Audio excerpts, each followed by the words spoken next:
जब मैं अपनी प्राथमिक पाठशाला में पढ़ा करता था। उस समय मेरा घर विद्यालय से बहुत निकट था, इसलिए जब विद्यालय के आरंभ होने की घंटी बजती, मेरे लिए वो स्नानागार में जाने का समय होता। मेरा पूरा परिवार दरवाजा खटखटा रहा होता और मैं खामोश रहता, किसी बात का उत्तर भी न देता। ये प्रतिदिन का क्रम था कि प्रधानाध्यापक मुझे ले जाने आया करते थे, क्योंकि मैं अपनी स्वयं की इच्छा से नहीं जाता था। और वे आ जाते और पिता कहते, करें क्या, आप इस घंटी को बजाना बंद कर दीजिए, क्योंकि जिस क्षण इसे बजाते हैं वह तुरंत स्नानागार में चला जाता है और दरवाजा बंद कर लेता है। और फिर निरर्थक है ये कि आप कुछ कर सकें, क्योंकि आप जो कुछ भी करते रहो वो उत्तर नहीं देगा। अंततः विद्यालय ने घंटी न बजाने का निर्णय ले लिया और प्रधानाध्यापक आया करते थे। पहले मुझको पकड़ लिया जाता था और तब अन्य बच्चों के लिए घंटी बजा दी जाती थी। प्रत्येक बच्चे के स्वयं उसके हित के लिए कई बातों के लिए बाध्य करना पड़ता है। मैं उन प्रधानाध्यापक के प्रति आभारी हूं। वे वास्तव में दयालु व्यक्ति थे। बस एक छात्र के लिए उन्होंने विद्यालय की पूरी दिनचर्या ही बदल डाली। मैं अपने माता पिता का आभारी हूं मेरे प्रति उनके धैर्य के लिए। सारा परिवार स्नानागार के बाहर खड़ा हो जाता और मुझको फुसलाता था, तुम बाहर आ जाओ, यदि तुम स्कूल नहीं जाना चाहते हो तो मत जाओ, वहां जाने की तुम्हें कोई आवश्यकता नहीं। हम प्रधानाध्यापक से तुमको आज की छुट्टी देने के लिए कह देंगे। लेकिन मैं खामोश रहा करता और मैं आभारी हूं, क्योंकि मौन के उन क्षणों ने मुझे बहुत कुछ दिया है। और प्रत्येक व्यक्ति का चारों ओर चीखना, चिल्लाना और दौड़ना भागना, उस आपाधापी के बीच में मैं केंद्र हुआ करता था। वह फव्वारे के नीचे बैठकर उसका आनंद लेता हुआ। उस गांव में जहां मेरा जन्म हुआ था, कुम्हारों का एक मोहल्ला बसा हुआ था और भारत में कुम्हार अपने बर्तन गधों पर ढोया करते। भारत में बोझ ढोने का यही एक कार्य है जिसके लिए गधों का उपयोग होता है। ये मोहल्ला मेरा घर के बस पड़ोस में ही था और वहां अनेक सुंदर सुंदर गधे थे, लेकिन वे गधे सारा दिन चीजों को ढोने में व्यस्त रहा करते थे। केवल रात में ही वे खाली होते थे और मैं भी खाली होता था, इसलिए मैं एक गधे को पकड़ लेता था।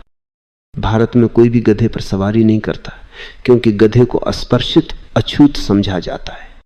गधे की सवारी करना, मेरा पूरा परिवार उलझन में पड़ जाता था, क्योंकि पड़ोसी उनको बताया करते थे, हमने आपके पुत्र को गधे पर बैठकर बाजार की ओर जाते देखा गया है।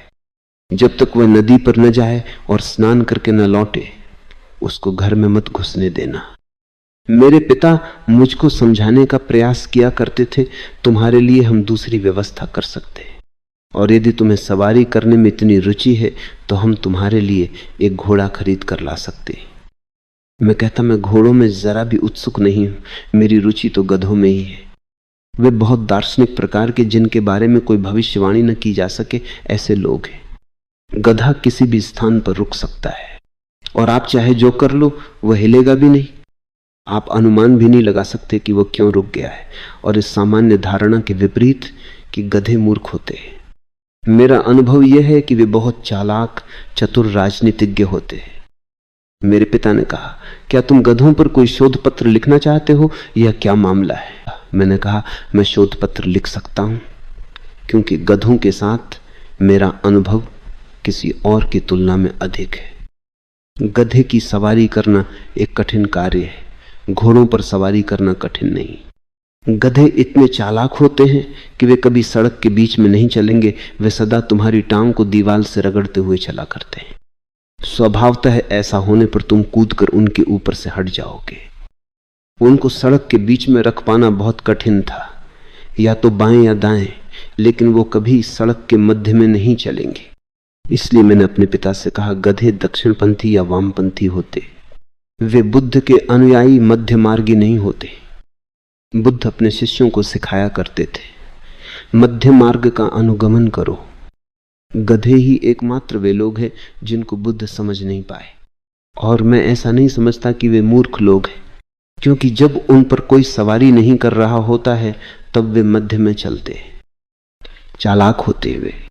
और किसी गर्म दिन में तुम उनको वृक्ष के नीचे ठंडक में खड़ा हुआ देख सकते हो। और गधे की शक्ल दार्शनिक तुल्य होती है, जैसे कि वह किसी महान मसले पर चिंतन मनन करने में तल्लीन हो। जरा गधे की शक्ल पर नजर डालो और तुमको सदैव लगेगा कि वह बहुत कुछ सोच रहा है।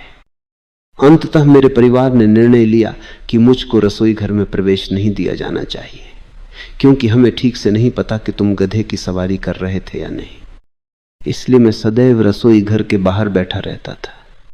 मुझे रसोई घर में प्रवेश करने की अनुमति नहीं थी, विशेष तौर से मेरी दादी की अनुमति नहीं थी। मैं निर्वासित व्यक्ति था। पक्षियों को सुनते सुनते मुझे स्मरण हुआ था, हाई स्कूल में बस मेरी कक्षा के बाहर ही आम के अनेक वृक्ष थे और आम के वृक्षों पर कोयलें अपना घोंसला बनाया करती है। जिसकी पुकार इस समय आ रही है वही है कोयल, और कोयल की बोली में मधुर और कुछ भी नहीं है। इसलिए मैं खिड़की के पास पक्षियों की ओर, वृक्षों की ओर बाहर देखता हुआ बैठा करता था। और मेरे शिक्षक बहुत अधिक नाराज रहा करते थे। वे कहा करते तुम्हें ब्लैक बोर्ड की ओर देखना पड़ेगा। मैं कहता ये मेरा जीवन है और मुझको ये चुनने का पूरा अधिकार है कि कहां देखना है।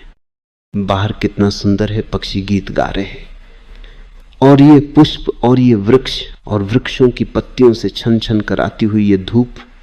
तो मैं ऐसा नहीं सोचता कि आपका ब्लैक बोर्ड कहीं से इनका स्थानापन्न बन सकता है।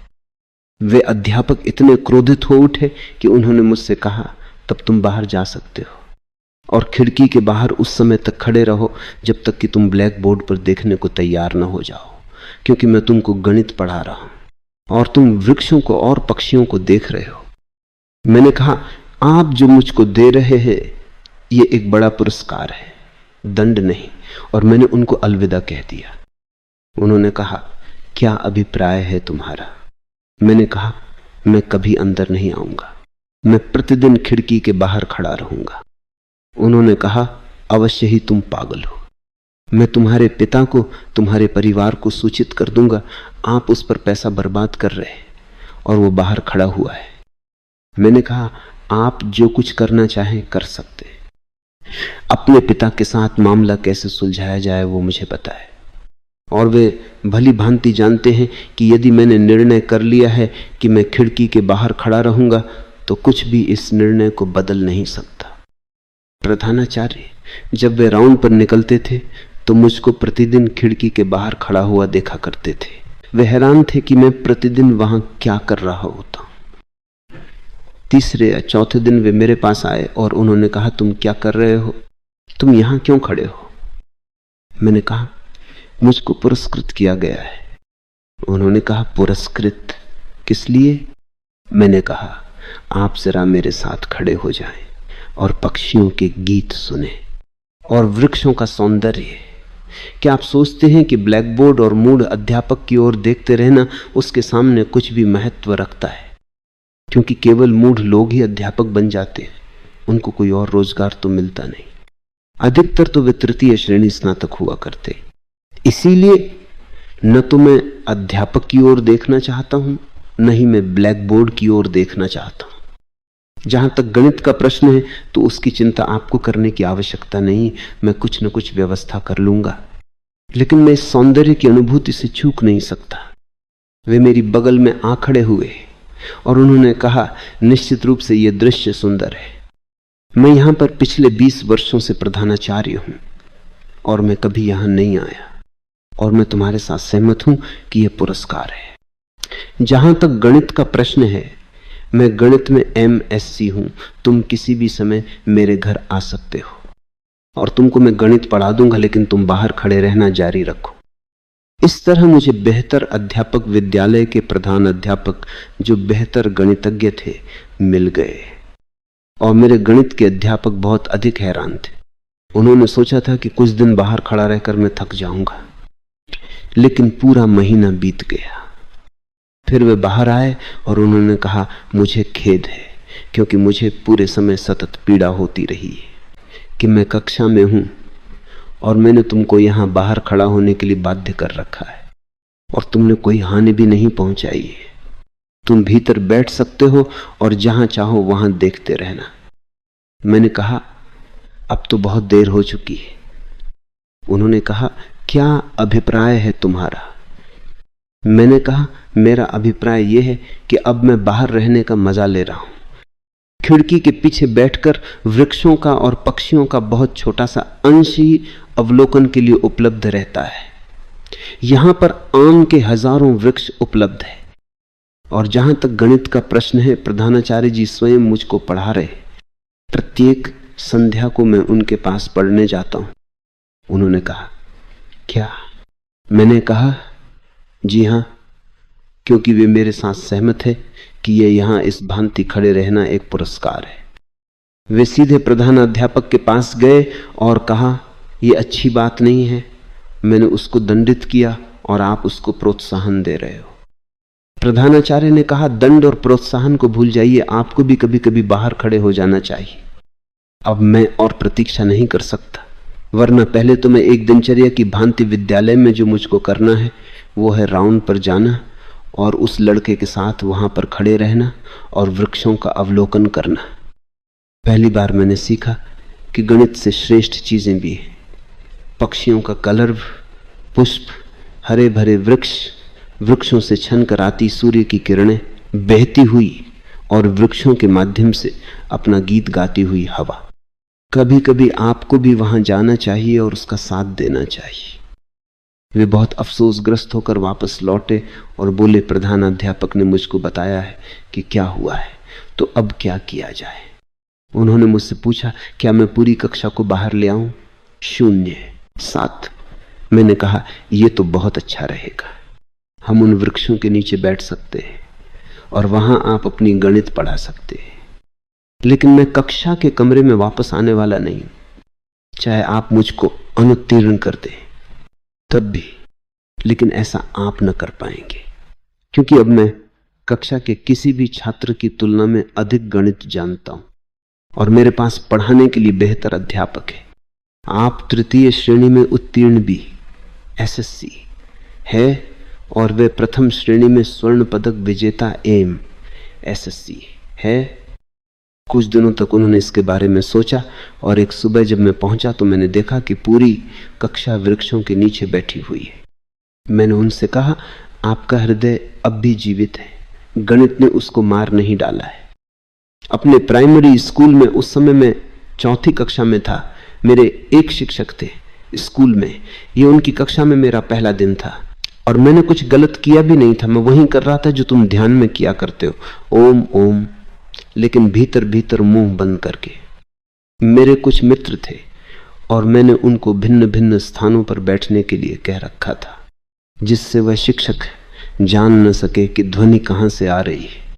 एक समय यह ध्वनि यहां से आ रही होती, दूसरे समय यह वहां से आ रही होती, फिर एक बार यहीं से आ रही होती। वह खोजते रहे कि ध्वनि कहां से आ रही थी। इसलिए मैंने उनको कहा हुआ था, अपने मुंह बंद रखो और भीतर ओम का जाप करते रहो। एक क्षण को तो वे इसको जान नहीं पाए। मैं बिल्कुल पीछे बैठा था।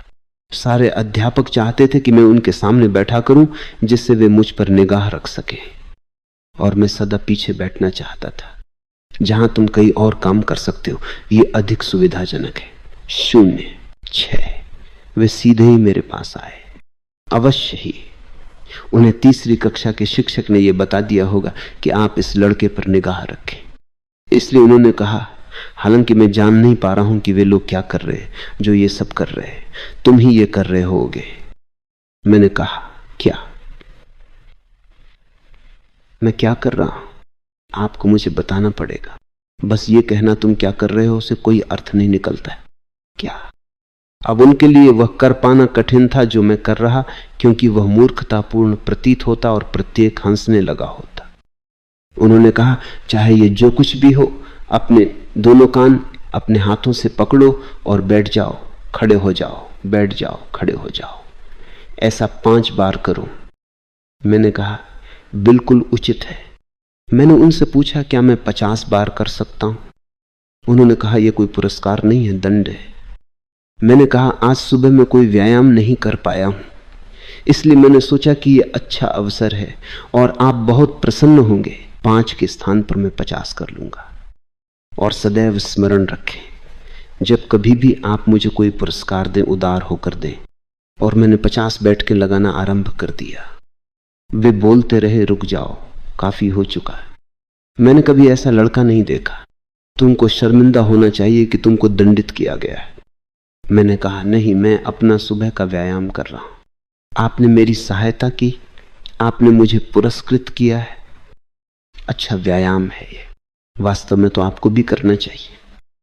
मेरे हाई स्कूल में, वहां विद्यालय भवन में 2 इमारतें थी और उनके बीच में कम से कम 20 फीट का फासला था। मुझे लकड़ी का एक ऐसा पटिया मिल गया जो 20 फीट लंबा था। 0.7। पहले मैं इसे भूमि पर रख देता और अपने मित्रों से कहता, तुम इस पर चल सकते हो, और प्रत्येक व्यक्ति इस पर बिना गिरे चल पाने में समर्थ था। और तब मैंने लकड़ी के उस पटिये को उन 2 इमारतों पर पुल की भांति रख देता था और मेरे अतिरिक्त कोई उस पर चलने का प्रयास तक करने को तैयार नहीं होता। मैं कहां करता। अजीब मामला है ये, क्योंकि उसी पटिये पर तुम चल चुके हो और तुम गिरे नहीं थे। वे कहते, वह भिन्न परिस्थिति थी। अब ये इतना खतरनाक है कि जरा सा भय लगता है, यदि बस एक कदम गलत पड़ गया तो तुम 30 फीट नीचे गिर पड़ोगे। मैं उनको ये कहकर फुसलाता, तुम मुझे चलता हुआ देख सकते हो, तुम्हें इस ओर या उस ओर नहीं देखना चाहिए। तुम इस लकड़ी पर चल चुके हो और मेरी रणनीति यही है, यहां वहां न देखना, बस पूरी तरह से लकड़ी पर एकाग्र कर लेना और चलते चले जाना। और मैं इस तरह से मीलों जा सकता हूं। जब एक दिन मैं कुछ छात्रों को उस पर चलने के लिए फुसला रहा था, एक नए शिक्षक, रसायन विज्ञान के अध्यापक, जो शेख ही बघारा करते थे कि वह बहुत बहादुर आदमी है, पास आ गए। मैंने कहा, हाँ, बहुत बहादुर आदमी है, शायद आप कोशिश कर सके। उन्होंने कहा, मैं कोशिश कर सकता हूं। किंतु तब उन्होंने नीचे देखा, वह 30 फीट का फासला था। वे अधिक से अधिक 2 फीट आगे बढ़े, गिर पड़े और उनकी जगह जगह से हड्डियां टूट गई। अस्पताल में मैं उनको देखने गया। उन्होंने मुझसे कहा, मैंने ऐसा खतरनाक व्यक्ति कभी नहीं देखा। क्या ख्याल था ये? मैंने कहा, आप इतनी अधिक शेखी बघार रहे थे कि एक बार आप अच्छे हो जाएं, फिर हम कुछ और कामों की कोशिश करेंगे। उन्होंने कहा, क्या मतलब तुम्हारा? मैंने कहा, आपको बस ये कहना होगा कि आप शेखी बघार रहे थे, क्योंकि मूलतः आप ऐसे व्यक्ति हैं जो बहुत अधिक भयभीत है। इस पर लीपा पोती करने के लिए आप शेखी बघार रहे थे। आधी रात को घने से घने जंगल में मैं अकेला जा सकता हूं। मैं किन्हीं भूतों से या किन्हीं डकैतों से या किन्हीं हत्यारों से नहीं डरता हूं। ये आप ही थे जिसने मुझको कुछ खोजने के लिए उकसाया, और मैं आपसे आगे चला गया। तो ऐसा नहीं था कि मैं खतरा नहीं उठा रहा था, क्योंकि आपने सोचा कि मैं चल लिया हूं तो आप भी चल सकेंगे। यहीं पर आपके विचार गलत थे। आपने पहले फुट से ही कांपना आरंभ कर दिया था, किंतु आप वापस न लौट सके। वहां पर समय था, आप कूद कर वापस हो सकते थे। आपने केवल 2 कदम ही बढ़ाए थे, किंतु यह वापस लौटना आपके अहंकार के प्रतिकूल था। इसलिए आप चलते चले गए और गिर गए। ये आपके शरीर की हड्डियां नहीं टूटी है, वरन आपके अहंकार की टूटी है। आपका शरीर 2-3 सप्ताह में कुछ बेहतर अवस्था में हो जाएगा, लेकिन आपका अहंकार, उसका क्या होगा? दोबारा कभी अपनी बहादुरी का उल्लेख न करें, वरना मुझे कुछ नए काम और मिल गए। उन्होंने कहा, मैं इस स्कूल से इस्तीफा देने जा रहा हूं, बहुत हो चुका ये सब। मैं ऐसा नहीं चाहता था। मैंने कहा, यह आप पर निर्भर करता है, आप इस्तीफा दे सकते, लेकिन फिर भी हम कुछ कोशिश करेंगे। और हमने कोशिश कर ली। उन्होंने नौकरी छोड़ दी, उन्होंने सामान लिया। उनकी न कोई पत्नी थी, न बच्चा, न कोई और। वे बस विश्वविद्यालय से अभी अभी शिक्षा लेकर आए एक युवक थे। मैं और मेरे कुछ मित्रों ने उन्हें जा पकड़ा और हमने इतना शोरगुल मचाया कि बड़ी भीड़ एकत्रित हो गई। हमने कहा वे अपनी पत्नी को छोड़कर भाग रहे, और वे भीड़ को समझाने की कोशिश कर रहे थे, मेरी कोई पत्नी वगैरह नहीं है, ये लड़के झूठ बोल रहे हैं, मैं तो बस नौकरी छोड़ रहा हूं और जा रहा हूं। मैंने भीड़ से कहा, बस इनको वापस घर ले चलो, इनके पत्नी और 3 बच्चे। उन्होंने कहा, मुझको छोड़ दो, क्योंकि मेरी ट्रेन छूट जाएगी, मैं वापस नहीं जा सकता। लेकिन भीड़ ने उनको घेर लिया और कहा, नहीं जा सकते आप, पहले आप घर वापस चलिए। ये लड़के भला क्यों झूठ बोल रहे होंगे, और हम लोग भी बस एक दो नहीं थे, मेरे 10 लड़के थे जो पंक्तिबद्ध होकर खड़े थे और कह रहे थे, आपकी पत्नी रो रही है, आपके बच्चे रो रहे, आप उनको छोड़कर जा रहे, ये कोई अच्छी बात नहीं है। भीड़ ने उनको पकड़ लिया, हम सभी भाग खड़े हुए। वे चिल्ला रहे थे, चीख रहे थे और कह रहे थे, मेरा विवाह नहीं हुआ है, मेरा कोई बच्चा नहीं, मेरी कोई पत्नी नहीं। भीड़ ने कहा, पहले आप घर वापस चलिए। उन्होंने कहा, मेरी ट्रेन छूट जाएगी। उन लोगों ने कहा, हमें ट्रेन से कुछ लेना देना नहीं, ट्रेन आप कल पकड़ सकते हैं, क्योंकि वहां जाने के लिए प्रतिदिन एक ही ट्रेन थी, इसलिए यह केवल 24 घंटों का मामला है, पहले तो आप घर चलिए। और हमने एक बहुत गरीब स्त्री का इंतजाम कर रखा था जिसके 3 बच्चे थे, और हमने उससे कहा था, हम तुम्हें थोड़े अभिनय के लिए 5 रुपये देने वाले हैं। उसने कहा, लेकिन ये कोई अच्छी बात नहीं है। मैंने कहा, नुकसान ही क्या है, तुम बस अपना चेहरा ढांके रहो ताकि कोई जान ना पाए कि तुम कौन हो, और भारत में तुम अपने सिर को घूंघट से ढांक सकते हो और रो सकते हो। और मैंने बच्चों से कह दिया, तुम कहो, पापा आप हमें क्यों छोड़कर जा रहे हो। वे अपनी आंखों पर भरोसा न कर सके। वहां एक महिला थी जो रो रही थी और उनके पैर पकड़े हुए थी और कह रही थी, हमें छोड़कर मत जाइए, आपने विवाह किया है मुझसे। और 3 बच्चे विलाप कर रहे थे, पापा। और भीड़ ने कहा, अब क्या कहते हैं आप।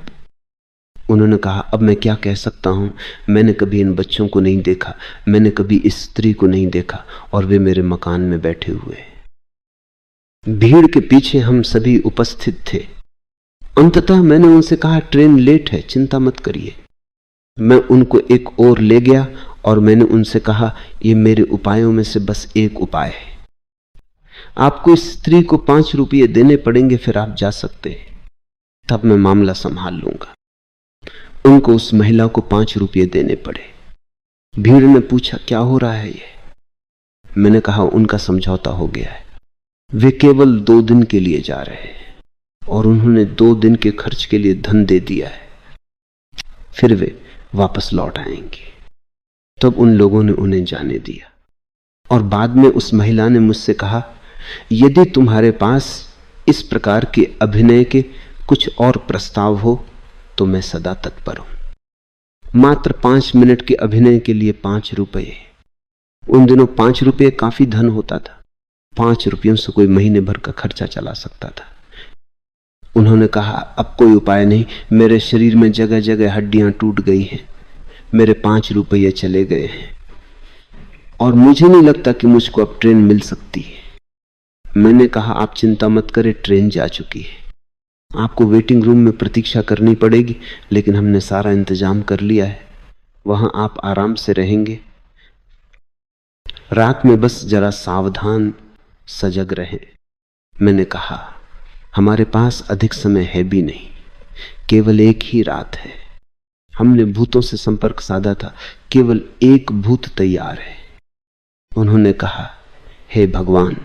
मैंने कहा, तो रात को वेटिंग रूम में, क्योंकि रात में वहां कोई ट्रेन नहीं आती थी और स्टेशन मास्टर चले जाते थे और वेटिंग रूम खाली रहता था, पूरा प्लेटफॉर्म खाली था।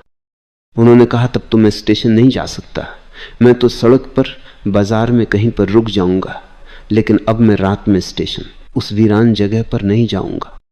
मैंने कहा, आप कहां करते थे कि आपको भूतों में विश्वास नहीं है। वे कहने लगे, मैं कहता था, लेकिन तुम्हारे उपायों को देखकर, भले ही भूतों का अस्तित्व हो या न हो, कोई ना कोई भूत अवश्य प्रकट हो जाएगा और मैं और अधिक मुसीबत में नहीं पड़ना चाहता। वे सज्जन मुझे 25 वर्षों के बाद मिल गए। मैंने पूछा, कैसे हैं आप। वे बोले, मैं कैसा हूं, तुमने मुझको इतना डरा दिया कि मैंने निर्णय ले लिया, कभी विवाह नहीं करना है, कभी बच्चे पैदा नहीं करने और कभी किसी स्कूल में नौकरी नहीं करनी है। खतरनाक है ये। मेरा पूरा शरीर हड्डियां टूटने से बर्बाद हो गया और उस दिन तो तुम और अधिक हानि पहुंचा सकते थे, क्योंकि पूरी भीड़ तुम पर विश्वास कर रही थी। मैंने कहा, वह महिला आपके साथ जाने को तैयार थी, वे बच्चे आपके साथ जाने को तैयार थे, आपने स्वयं ही उनको रिश्वत दी कि वे आपका पीछा छोड़ दे। वे बोले, मैंने उन्हें रिश्वत दी, तुमने सलाह दी थी कि 5 रुपए उनको दे दूं, और इन लोगों को तुम ही लेकर आए थे। और मैं उस महिला और उन बच्चों को जानता था, वे बस पड़ोस में ही रहा करते थे। लेकिन मैंने कहा, आप कांप क्यों रहे थे? उन्होंने कहा, मैं क्यों कांप रहा था? मैं कांप रहा था क्योंकि ये भीड़ कहीं उस महिला और उन बच्चों को मेरे सिर पर न थोप दे। मेरी नौकरी जा चुकी थी और मेरे पास एक ऐसा परिवार होता जिसका मुझसे कोई सरोकार नहीं था। कितनी क्रूर थी वह महिला, और तुम इतने चतुर थे कि तुमने उससे अपना चेहरा साड़ी की ओट में छिपाने के लिए कह रखा था। लेकिन तब से मैं इतना घबरा गया हूं कि मैंने किसी स्कूल में नौकरी नहीं की, और मैंने कभी किसी से नहीं कहा कि मैं एक बहादुर आदमी हूं। मैंने स्वीकार कर लिया कि मैं कायर हूं। मैंने कहा, यदि आपने पहले ही यह मान लिया होता तो इस हादसे को टाला जा सकता था।